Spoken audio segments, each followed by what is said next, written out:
Very sad news this morning with the announcement that P&O Australia will be shut down in 2025 and 2 of its 3 ships absorbed into the Carnival Cruise Line. This effectively ends the line's centuries-long connection with Australia and means that Australia will no longer have its homegrown cruise line.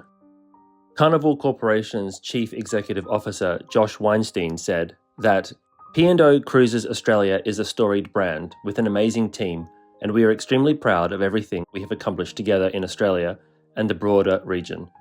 However, Weinstein said, given the strategic reality of the South Pacific's small population and significantly higher operating and regulatory costs, we are adjusting our approach to give us the efficiencies we need to continue delivering an incredible cruise experience year-round to our guests in the region.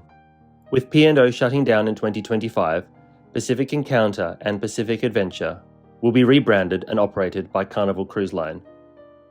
Pacific Explorer will leave the fleet in February of 2025. This news is quite hard to believe for anyone who loves P&O. There is obviously so much to say about this, and I'll be taking a little while to absorb the news, and I'll be posting some more video analysis and commentary soon. Also, check out the Big Cruise podcast for the latest information.